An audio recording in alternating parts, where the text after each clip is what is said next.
Good afternoon and welcome to the Rotary Club of Kerrville. At this time, I'd like to invite everybody to silence your cell phones, check in on Facebook and let everybody know where we're at. And my little plug is, and wish the Marine Corps a happy 246th birthday today. So, I'd like to have Mr. Jones, Commander Jones, since it is the day before Veterans Day, if you would please come up and lead us in our invocation and pledge.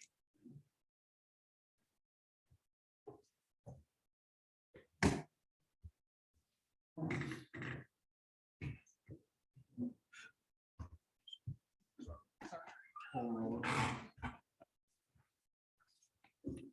morning.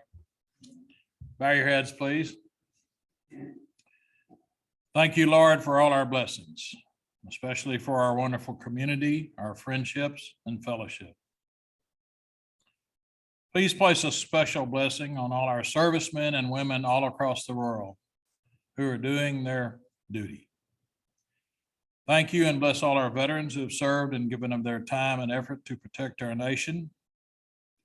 Look after all our first responders who go into danger in time of need. Bless this food and those who prepared it. Lord, be merciful upon us, bless us, and make thy face to shine upon us in your holy name. Amen. I pledge allegiance to the flag of the United States of America and to the republic for which it stands, one nation, under God, indivisible, with liberty and justice for all. Play ball. Yikes.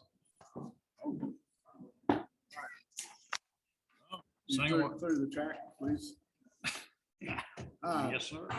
Okay, we're doing birthdays today, so if your name is on this list up here, you need to remain standing. If it isn't, you may all sit down. And here it comes. There, okay. So see if your name is up there.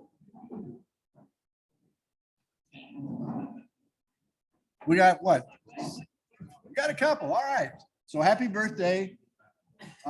This is November birthday. So happy birthday to you. Happy birthday to you. Happy birthday, November birthdays. Happy birthday to you. And then for our really special birthday for our president and all the other people who were Marines, we're going to sing the Marine hymn for 246 years. So how about everybody stand for this one, okay? Ready, here we go. From the halls of Montezuma to the shores of Tripoli, we will fight our country's battles on the air, on land and sea. First to fight for right and freedom and to keep our honor clean. We are proud to claim the title of United States Marines. All right, good job. Thank you, George. And y'all got to hear exactly how bad I sing. This time I'd like to invite Clint Morris to come up and give an introduction to our guest speaker today that really doesn't need any introduction. But Thank you, President. Yep. And yes, he needs no introduction, but he needs to be recognized as one of our most valuable members who does so much for the club. And toward the end of last summer, I think we were sitting over there was a group of us, and Richard was showing us some pictures of his return to West Point. And then I think it was either Bruce McKenzie or maybe it was George who said, you know, that'd make a good program. And so here we are on our Veterans Day program, and please welcome David Rittenhouse, I always call him Richard for some reason, who will speak to us about returning to West Point as a veteran.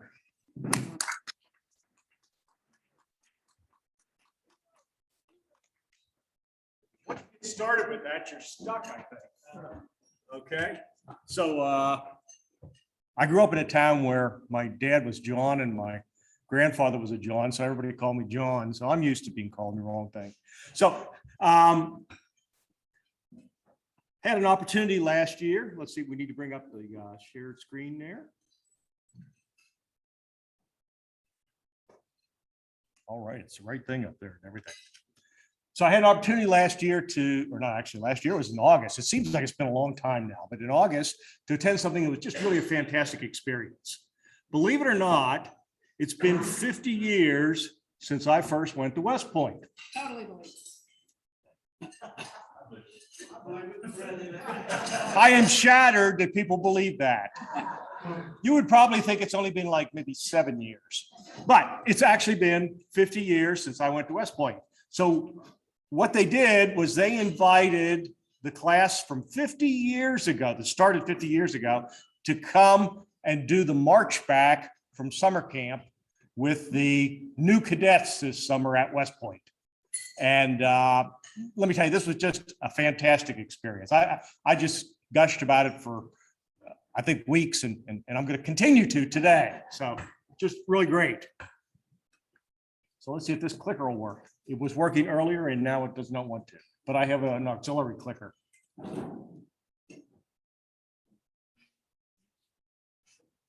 Okay, so here's a nice picture of West Point. Nowadays, you have to be concerned about copyright infringements. So actually, this is a picture that I think my wife took of West Point at my 40th reunion, maybe 35th reunion, 35th reunion about 11 years ago. But this gives you a nice view of Washington Hall and the cadets marching. So just give you a little flavor for West Point. Okay, next slide, please. So every year around the 1st of July, the Academy admits about 1,300 cadets. It varies. I think my class actually had 1,400 in it. I actually drug another Academy graduate here. Bill, do you remember how many cadets there might have been in your class? Probably about 1,400 also, huh? Yeah. So they're doing a much better job right now at retaining the cadets at West Point than they did in our days. And as a result, they are not admitting quite as many as they did when we were. Okay, they're off by 100. And as I understand, actually, because of COVID, they staggered the dates when the cadets arrived. And one of my classmates that I know well was actually there for when they brought the cadets in. So that was another opportunity they gave to the 50-year class. So the new cadets, they come from all across the United States. And some of them actually are foreign cadets. I saw a few foreign cadets while I was there as well, which for me was very interesting because when I was a cadet, I had an opportunity to be an exchange cadet at the Austrian Military Academy. So that's always kind of nifty to see that going on. So they train all summer. They go through what's called new cadet training, or cadet basic training, I think is the official title, CBT. And at the end of that, they're at Lake Frederick, which is a fairly nice little lake, which has some nice training areas around it. And this is located about 10 miles from the actual academic campus at West Point. For those of you who don't know it, the West Point reservation is actually fairly large. I'll show you a picture of it here in a minute. And so what they do is at the end of that training, they do a march back, which they call, surprisingly enough, the march back. Okay. If I you know, in the Army, you never know, because they're liable to come up with some kind of crazy nomenclature. So they just call it the march back. So that's pretty cool. So if I could have the next slide, please. And we can get a little bit of visualization of what we're talking about here. Unfortunately, it's kind of hard really to see on the map there what's going on. But, oh, there we go. Fantastic. Okay. So the academic area is right along the Hudson River. How many of you knew that West Point was along the Hudson River? Just north of New York City, about 50 miles. Okay, good. Most of you knew that. Gorgeous area. Absolutely gorgeous. And behind West Point, behind the academic area, there's all this training area back in here that also belongs to the West Point Reservation. And Lake Frederick is way back over here, as you can see. So I put the easy route on here. This is not the actual route they marched this year. For some reason, they kind of like kept it a secret till the last minute, I guess for security purposes. So I'm not going to show you the actual route. I think this is the actual route, though, that my class many, many years ago had marched. And they started like Frederick, and this is a tactical march until they get up in this area here, where there's what's called the ski slope, which is the ski slope, and also kind of a golf course. And there they reform, and then they do a more or less formal march, the last 2 miles into the academy, stopping in front of the superintendent's house. So that's the march. This year, it was a total of a 13-mile march. So that was about 11 miles in the tactical part of the march and 2 miles in the formal part of the march. Now, let me just be upfront. I did not do the whole 13 miles. I only did the last 2 miles. They permitted one person. We were organized into companies whenever I was at West Point, and they're still organized into companies. And we had 36 companies when I attended West Point. And what they permitted this year was one person from each company to be on the tactical part, but they permitted more people then to be on the last formal part of the march. And I was unfortunately not the one that got to go on the tactical part, though I was prepared to do that had my company mate dropped out. So at any rate, they called us, those of us from the 50-year class. And by the way, there were also some other folks. One of the challenges that West Point has at the moment is that we don't have female graduates from my class. Does anybody know when the first female graduated from West Point? 1980. Okay, so that was the first graduating females. So they also invited a large number of female graduates to be there because we have a lot of females that are going to West Point right now. I don't know exactly what the count is. I should have looked that up probably, but we want to make sure that those cadets that are female also feel that they're not left out. And so there were a large number of female grads. And then also a lot of people go there and march back with their son or daughter. So we also saw a lot of people that actually had a cadet that was there. In fact, I flew up there on an airplane with the guy right in front of me. He was flying up there because his son was marching back and he was going to be in the march back. So it wasn't just the 50-year class there, but the 50-year class was the big to-do on the old grads. So they gave you these stuff. I'm actually in the uniform that we marched back in, except for I'm wearing long pants. We were supposed to wear black shorts. I didn't think I wanted to wear black shorts today. Okay, you didn't want to see my legs either. Okay, so, and then we had these nice hats, which say old grad on the back. Okay, and this was the official march back uniform. And then the day before, we had some other activities I'm going to show you. And we had, okay, at West Point, you have to change uniforms for everything you do. We used to have what we called clothing formations. You remember those, Bill?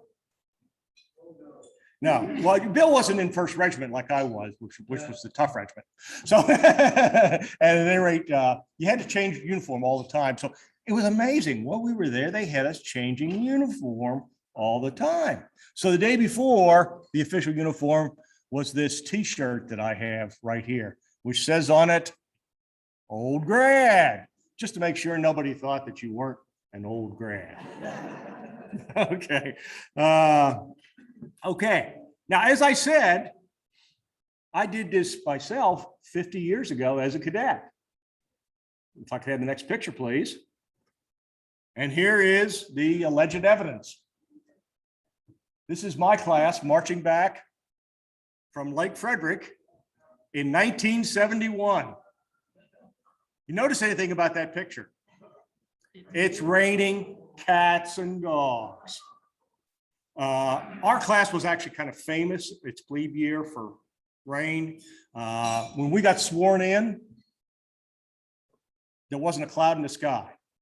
And they do it at Trophy Point, which is right on the Hudson. And for those of you that have been on the Hudson, know how beautiful it is there. As we were being sworn in, a gigantic thunderstorm rolled down the Hudson and soaked us all. And here, as you can see, it soaked us also on our march back from Lake Frederick. You know, it's funny, I don't actually remember this. And I'll tell you why I don't. Because it had also rained the night before. And I woke up in a big puddle. What I remember is all of my gear was sopping wet. And I had to carry that back in this march. Okay, so enough about all this old stuff. Let's move into a modern day world. If I could have the next slide, please. Here I am arriving at West Point. This is 2 days before the actual march back. And I'm here with one of my buddies. This is Rick McClure. Rick and I were in Company C1 together for our 4 years at West Point. And we've maintained a friendship over all those years. And I threw in a picture there on the side. This is a picture of Rick fishing. Now, you remember in those days, it was hard to take a selfie. Okay, so I don't have any nifty picture of me in a casual thing because I was always, all of my pictures I have are of somebody else, never of me. So I just threw in my official picture so you can see what I actually looked like back in those days also. Say again? Oh, I weighed, the day I went into West Point, I weighed 118 pounds. Now, you had to weigh 118 pounds. I can tell you that on the 30th of June, 1971, I weighed 117 pounds. I drank a bunch of milkshakes that night so that the next day I'd be 118 pounds and they'd let me in. So, okay, so that's fine. Okay. You're right. I need the next slide. Thank you very much. So here we are registering. Of course, first thing you had to do once you got there, so the first day was kind of an informal day. Rick and I just ran around West Point to look at what was going on, you know, because it's just such a beautiful place to be. The next day we got serious. We went to the Association of Graduates and we got registered, met up with a lot of old friends. And I threw in a few pictures here of that, which hopefully you can see. Okay. And then after we got the registration done there, next slide, please. They put us on a bus. Now, they were very strict about COVID. First of all, you had to have a vaccination to go. They would not permit you to attend this unless you were vaccinated. And secondly, you had to always wear a mask anytime you were in a confined area. So you're going to see a lot of masks. So we were on the bus. We had to have a mask on. So they put us on a bus and we ran back up. And then we ran out to, I couldn't get a good shot. I never got a good shot in this room. This was the official briefing. This is where the officers and non-commissioned officers who actually run West Point met with us and talked to us about the program. It wasn't a very long time period. It was just, maybe about an hour or less. And after that, we were pretty much mingling only with the cadets and the new cadets. So this was our one chance really to see the officers and NCOs that actually ran the place. Because actually West Point to a great extent is actually run by the cadets under the supervision, of course, of the officers and NCOs. Okay, next slide, please. So what they set up for us was a barbecue lunch to have with the new cadets. Now, their idea of barbecue was not what I thought barbecue would be. I forgot that this is in the north. This is not in Texas. We had hamburgers, which were barbecued. Oh, I think I had a hot dog, which was a barbecue. They grilled, okay? So there was nothing wrong with the meal, but my idea of barbecue, of course, is some nice beef brisket and ribs. And we didn't have that, but it was still a good meal. So what you see here are some pictures of the new cadets coming in to the lunch because they were all off doing some training and getting ready for this lunch because lo and behold, they were going to have to meet with all of us old people.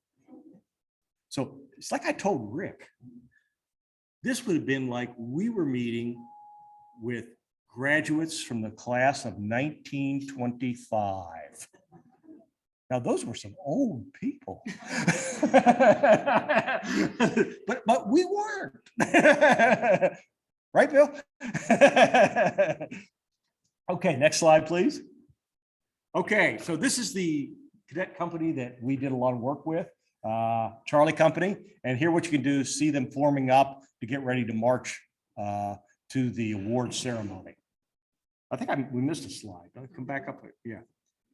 Hey, give me this one. Okay, so this is us mingling with new cadets. This is actually where we had a whole lot of fun. Over lunchtime while we were eating, we had a chance to sit down with the cadets and talk to them and see what's going on in their life. And it was amazing to see the number of questions that they also had of us. Sometimes you were kind of humbled by it and you thought, well, I wonder if I'm really worthy of all this. They asked some serious questions.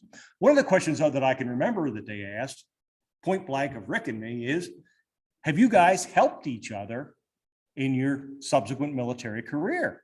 And we actually had a good example.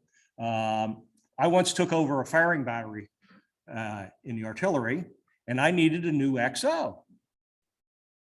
And there was this guy that Rick knew who was a potential candidate. And I was able to talk to Rick about this potential candidate. And the guy turned out to be a fantastic XO. So that was just one example of how, the friendships we developed at West Point, relationships carried over in our adult life as officers in the Army.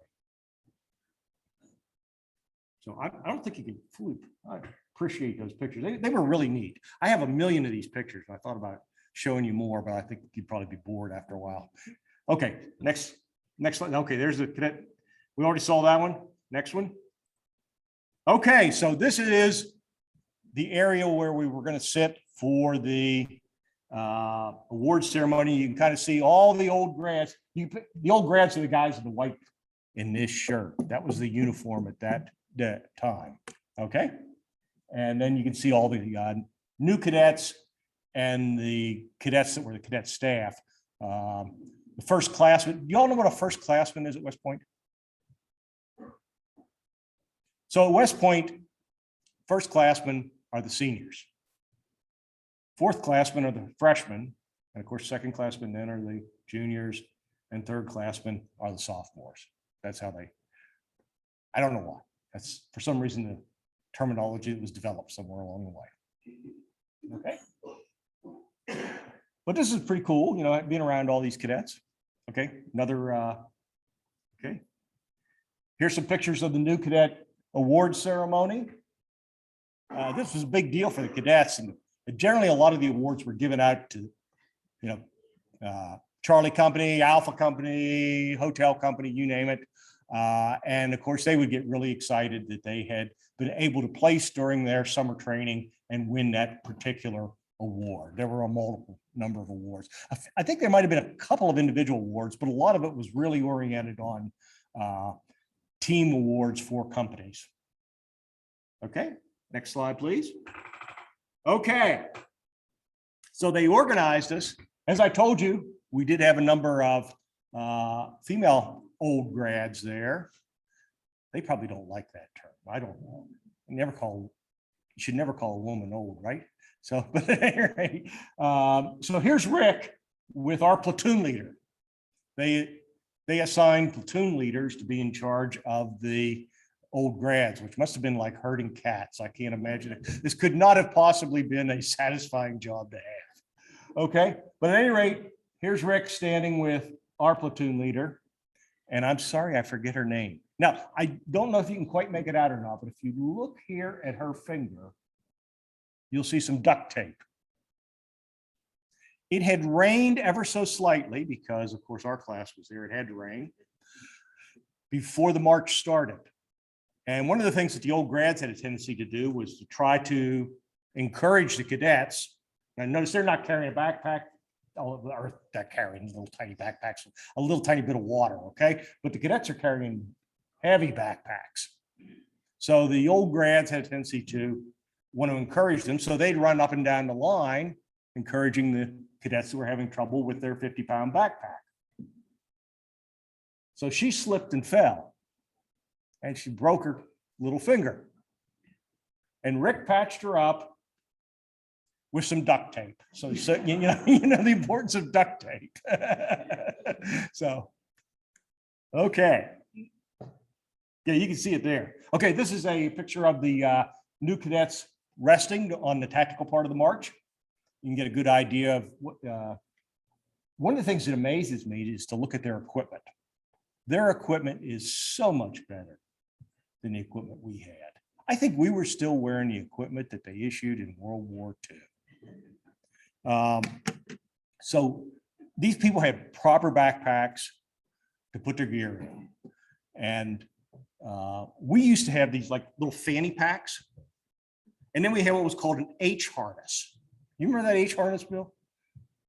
Yeah. So you took this, this was just a strap that looked like an H. And you took your blanket, and we didn't have sleeping bags, and you had to wrap everything else that wouldn't fit into the fanny pack up in your blanket, and you put it on this harness. And, oh, I mean, this thing came apart on your back all the time. It was just horrible. But these guys have proper equipment, which I was glad to see. One of the cadets, I asked him to let me take a good look at their equipment, and I wish I had taken some pictures of it. I failed to.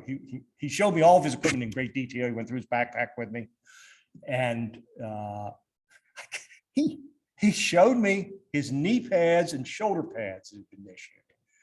And apparently he has some kind of issue with them of some type, because he asked me, what were your knee pads and shoulder or elbow pads like? I said, ours were just our fatigues. Nobody gave us any pads for our knees or for our elbows or anything. So we probably should have had them too. But they had very, very good equipment, and I was really pleased to see that they were not being given second-rate equipment anymore. Okay, next slide, please. Okay, so at the end of the tactical part of the march, one of the big things was to ring the bell.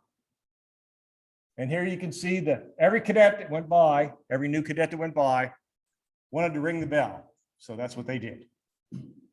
And that was their own personal signification of their accomplishment of the march back. Okay, next slide, please. Here you can see a whole bunch of them coming in. And you can see a few old grads. I think that's Rick right there. Okay, next slide, please. Here you can see me waiting on them with all the cadets streaming in. Okay, next slide, please. Okay, now this is a picture of my classmates forming up for the final formal march into the academic area and the superintendent's house. Believe it or not, we had approximately 70 of my classmates there for this march, which is actually quite remarkable. That's about 10% of us that are left. There's probably about 700 of us that are left right now. And so like 1 out of every 10 had made it for this. So that was really cool. So we got to see lots of guys. I think that's me actually here. Okay. Mm-hmm. Okay. Here we are with our banner. This is showing our courage and drive was our motto somewhere on there. I think it says that. It's, I think on here somewhere too. Yeah, courage and drive. Okay, next slide, please. Okay, now they sent the old grads first ahead on the march back from the ski slope.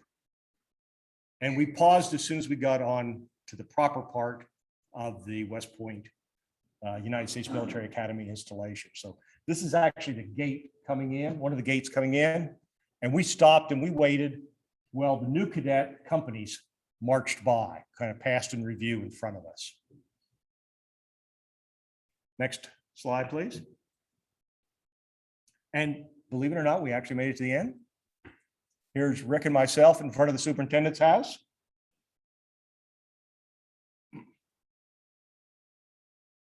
No worse to wear. Of course, I only did the last 2 miles. He did the whole, he had to get up at like 2 in the morning for this. So it was, they you know, the Army has to do everything really early in the morning for some strange reason. Did they do that in the Marines? Earlier. Okay. So they did it at 10 o'clock the morning before. Yes. So that it was, you know, a gentleman's hour. Yeah, okay. Okay. Next slide, please. Okay, so afterwards, then we had to have the obligatory class reception. So here's so we actually had that. When I went there was a fairly new library. And now West Point has another new library. It's actually been there for about 12 years. And it has a nice terrace on the roof of it. And that's where we work. Actually, in the background there, you can of Rick, you can kind of see up the Hudson Valley there. So it was a very nice place to have our reception, and all of our classmates got together there. We actually my class paid for doing that deck. So at West Point, believe it or not everything is actually funded by the federal government. A lot of it is actually funded by donations. And one of the things that my class has paid for has been finishing the deck on the library. Okay, next slide, please. Okay, here's just a picture of me with some old friends. Okay, obviously Rick here. Jim Whitehead there. Jim and I knew each other pretty well when we were cadets. In fact, I had a summer assignment in Washington, D.C. one summer, and Jim helped me to find an apartment, which is really hard to do in Washington, D.C., to get a place for just 2 months. And I really appreciated his help with doing that. So, okay, next slide, please. Okay, so here we are in front of the plaque. This is actually me 11 years ago at our 35th reunion when we donated, whatever you want to say, this finished terrace. And you can see it's a temporary plaque. And here's Rick and myself with the permanent plaque on the terrace. Okay, next slide, please. Okay, I just want to make a few observations, talk about things. So first of all, the new cadets made a great impression. And you're always hearing about how, kids are not worth anything anymore. You know, no, I've actually never experienced that. I mean, I, of course, met kids that are worthless, but I don't think I have never met any more recently than I had met 50, 60 years ago. Okay. And so I think that's just a terrible myth that people put out there. And these new cadets were truly an impressive group. Now, one of the things that recently my class has had a lot of discussion around has been the honor code, for example, because there's been some changes to the way the honor code is addressed at West Point. And I actually had a very deep discussion with one of these new cadets about the honor code. And I was actually quite impressed with his perception of it. And he really made a good impression. The other cadets, the other questions they asked, like the one about, you know, what's the value in your military career with knowing each other now? I thought that was a good question. I had the advantage that my wife was a military officer, so I was able to answer some of the questions that some of the women had, the women cadets. I probably couldn't answer them as well as my wife could because I didn't have to go through what my wife went through. But that was some of the stuff that we were able to chat with them about. Their equipment, I already mentioned that. We really had some awful equipment. Theirs, I thought was first class. So I like to backpack a lot, and I've got really good backpacking equipment. And I've updated it several times over the years. And I would say that the equipment they're carrying, you know, shows that same degree of technical development with load-bearing equipment, for example. And they're not carrying M14s in the field anymore either. They're carrying M4s, which is a lot easier to, I think, handle. Those of you that know what that is. And in their training, I think they had a lot more training oriented at being a soldier than we did. A lot of our training was oriented at being a cadet. Now, we did get soldier oriented training. So we used to have this little book, it was called Bugle Notes. We used to carry around with us all the time. We were always studying it. We'd have to recite all this stuff out of it. So I asked them, do you have a bugle note? And they said, what are you talking about? They had this other little book on tactical formations and how to, you know, do this in the military and how to do that. The bugle notes had a little of that in it, but not to the same depth, certainly, that what I saw that these new cadets were being exposed to. So that was extremely encouraging to see that. So I think the message is that these guys and gals are certainly every bit as fine as they were 50 years ago, maybe better. And they're being well trained, they're being well equipped, and they're doing a great job. And someday they're going to be really fantastic soldiers for us. So it really gave me a good feeling to go through all this and to meet all of these new cadets. It was a fantastic experience. Next slide, please. So here was our departing view of West Point. So I keep pointing over there. I'll point over here for once. So you can barely see it, but here are the new cadets. So the new cadets are in new cadet companies, and then they get parceled out to their academic companies. Like I said, there were 36, I think there's still 36 companies at West Point. So in the military, we like to reorganize things because reorganization gives the illusion of progress. But I believe, I believe they're on a cycle right now where they have 36 companies. And so all these new cadets from all of the new cadet companies have to go to their regular academic company. And you barely see them. They're there's a whole bunch of them there, and the regular companies are coming out and grabbing them and taking them off to start to integrate them into the regular corps of cadets at West Point. So that was kind of our final thing that we saw there. I have one more slide, John. You have quite a good question, no? Go ahead. I'm wondering how many of your classmates, out of the 1,400 classmates, how many of them returned? Well, we haven't had our 50th reunion yet. We had, okay, so there were about 1,400 that went in. About 860 of us that graduated. It really wasn't that bad. I think even in those days, the rate of retention at West Point for graduation was greater than at most universities. Most universities are horrible. So out of our 1,400, about 860 of us graduated. And there's a little over, I think, 700 of us that are still alive. And 70 of us were at this event, which I find to be pretty impressive. And it was also really neat because it was neat to see all these guys again. Now, some of them I've seen, like Rick and I do things together frequently.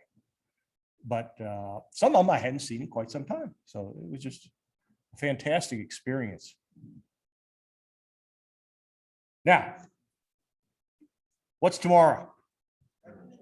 Veterans Day. So I had to put one last slide in.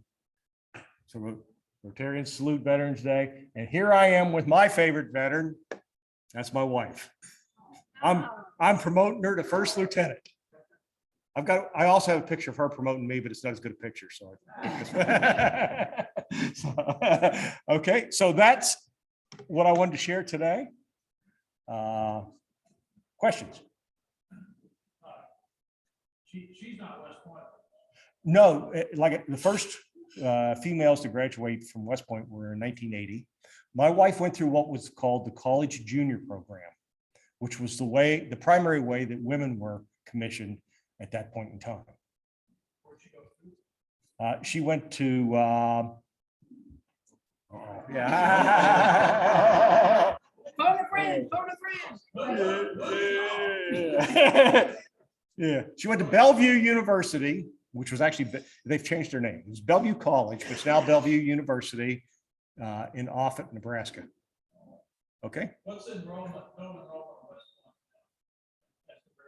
Well, when we went, the official authorized strength was 4,417. So I think that's the official number still, but it bounces around a little bit. I think they, at the beginning of the academic year, have maybe a few more. And then, of course, you always lose people by attrition for one reason or another. So it's somewhere around 4,400. Yes, sir. Have you read the book Grit, G-R-I-T? No, I don't think I have. It's interesting read. It talks about to be appointed to the service of the military academies, you have to be exceptional on some of the levels that they're talking about. The attrition rate, I think at U.S. military academy, they have been called Beast or something. Beast barracks. Yeah. That's what these guys were just going through. Okay. Okay. That's the unofficial name of cadet basic training.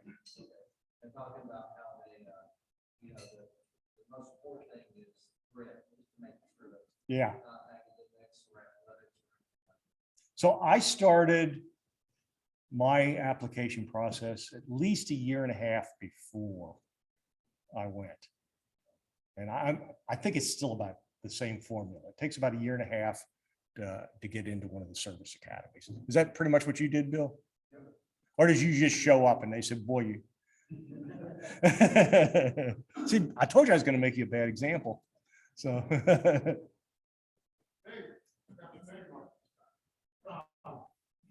What causes, since the admission standards are so strict, here, the superstar get in. What causes the attrition rate in your class about 600? It's hard. Yeah, it's hard. You know what? I think, first of all, to be fair, it's not just the hard issue. I think you have an idea of what it's going to be, but you don't really know what it's going to be. I think it's like anything else. If you look at any area people go into, there's always an attrition area because people don't know what they're getting into. So I think that's part of it. And then there's it's really hard. Okay. It's really difficult. Okay. I really struggled. So I show you my classmate here. He and I helped each other get through. Okay. He may not have made it without me, and I may not have made it without him. It's just the way we used to have a saying, cooperate and graduate. And you really need to help with other guys because nobody meets that definition they have of the total person. I'm sorry. With the tactical part of the march and the formal part, what's the real difference? What involves the tactical march and then the formal? So the tactical march, they were kind of in the tactical formation, as you saw, with spread out. And they were also on trails. Okay, they were dirt roads. Okay. So, and we were actually marching on, I believe, an asphalt road for the formal part. And we were in a kind of a classic company formation, you might say, for that. I just wasn't sure if it was like actually involved tactical.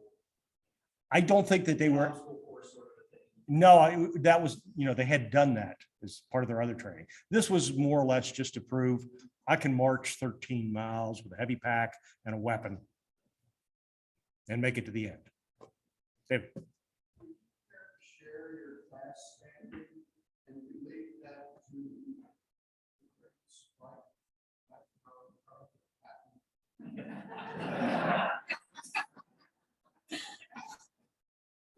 Well, I don't know where Eisenhower and Patton graduated. It took Patton count them, 3 plebe years to get through West Point. So, that's not necessarily a good measure of military greatness.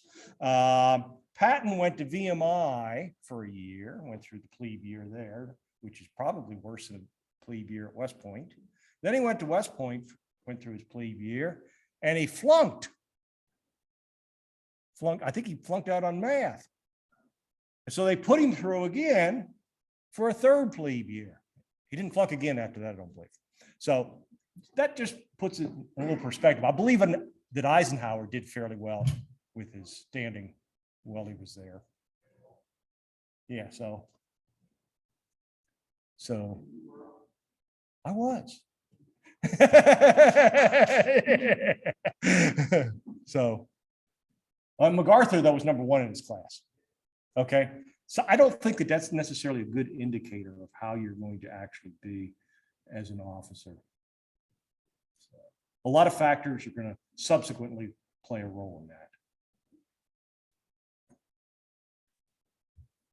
You want to get rid of me? Okay. You're done. Don't forget to sign in on Club Runner for ringing the bell for Salvation Army. Colonel, thank you. Thank you.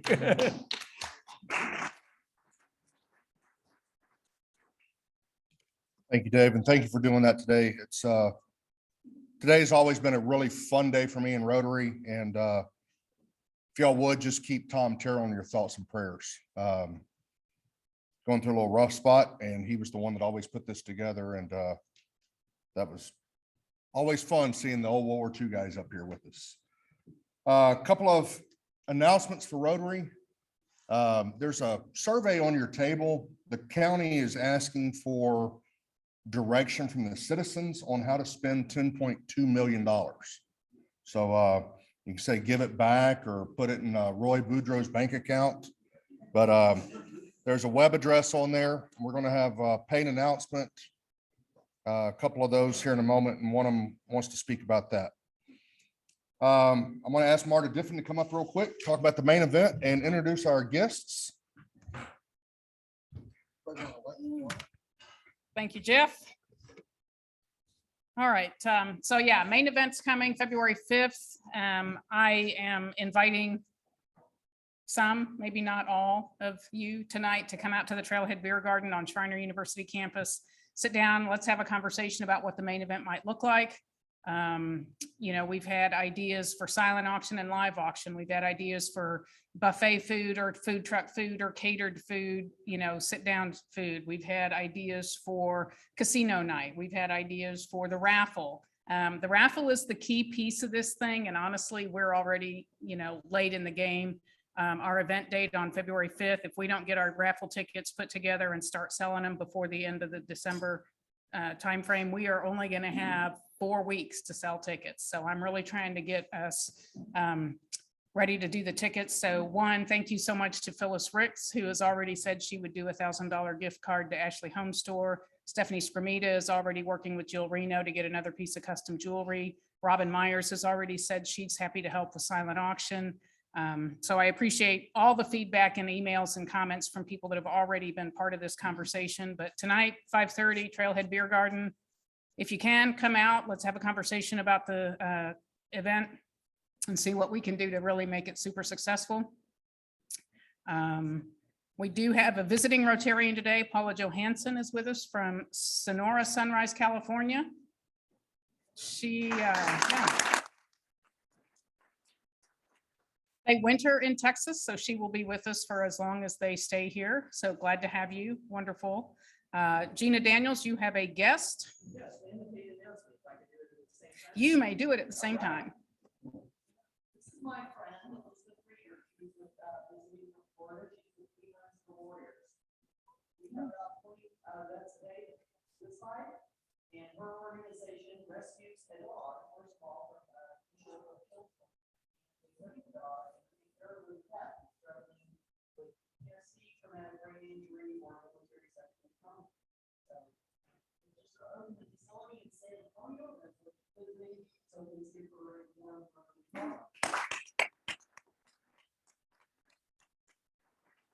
Great, thank you, Gina.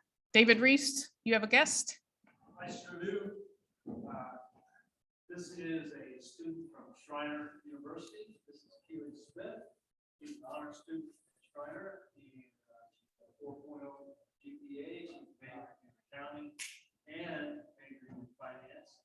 So what they do, folks in the financial industry sector, if you're looking for a sharp young intern, she's in the market for an internship, and we'll have her for another year and a half at Schreiner until she graduates and move on her professional life.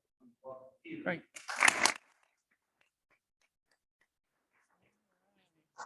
Dave Rittenhouse, do you want to formally introduce your guest? Oh, yeah, Bill. Hmm. I've already picked on him. I know, but He didn't know I was going to. that's all right. Okay, he's class of 1974. All right, welcome, Bill.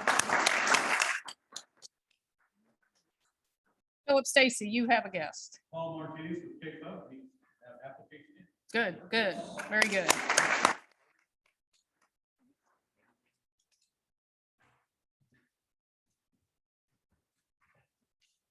We actually voted on you yesterday, so you're in.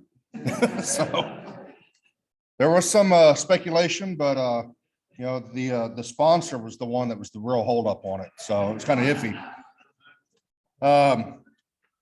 November the 20th, trash pickup, 7:30. Be there or be a piece of trash. Todd will pick you up. No, Todd runs that for us. It'll be at Tally Elementary. He'll have breakfast donuts and tacos and kolaches, and Bloody Marys. So you didn't know about that, did you, Todd? Blood drive. Past President Tammy started the blood drive. She's going to do 2 blood drives a year. The first one that we have coming up is going to be on the 29th of this month. It will be at Kerrville Motors. I believe Tammy sent an email out this morning I saw. So please sign up for it if you're willing, able, or have the ability to give blood. So December the 8th, Rotary Christmas party. We'll also have a Rotary meeting that day. So we're going to do a twofer. We'll have a lunch meeting here, then we'll have a party that evening. Jimmy Hutto's got one heck of a venue for us. So with that, 2 meetings in one day, the next week we will skip our lunch meeting. No lunch on the 17th. I'll make sure that we get that back out to us when we talk about it, but yes. So RSVP to Jimmy Hutto, and we'll make sure that we have a sign-up sheet or something sent out from Jimmy so we know. Philip Stacy, you have a paid announcement. Yes, I don't know, there's controversy about this, but when I found out that Habitat is in the process of building a new subdivision, purchasing the land, and so we're gonna apply for that and use the money to put in streets, sewers, and all that stuff. You wanna fill it out, fill in nonprofit Habitat. Wonderful, thank you. And that's a great organization. So fun stuff, wine giveaway. Trey. Christy Shepherd. Come on up.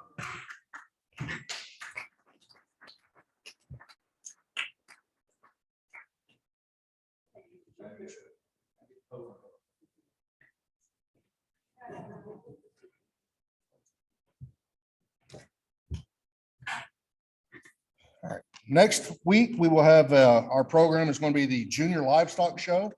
Be discussing that. So please be here for that. Should be an interesting program. And before we close, since I have about a minute, I would like to ask every veteran to stand up and be recognized.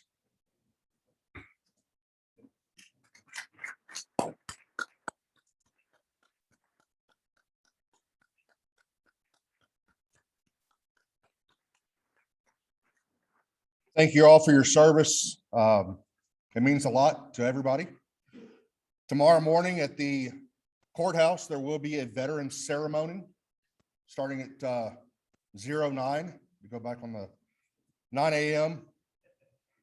So I will not be there. I was asked to do a radio show with Delane Barnes about Veterans Day, or Delane Siegerman, excuse me. So please make that if y'all can. Tonight, if y'all like to convene on Grape Juice over on Water Street, starting about 1800 or 6 o'clock, come have a pint after Marta's meeting at 5:30. She said she's buying the first round over at the Trailhead Beer Garden for the main event meeting. But anybody that'd like to come and celebrate the world's finest fighting force, y'all are more than welcome to come do so. I'm getting some evil looks. So with that, if you would, please stand and join me in the four-way test. Of the things we think, say, or do, is it the truth? Bear to all concerned. Goodwill and better friendships, and be beneficial to all concerned.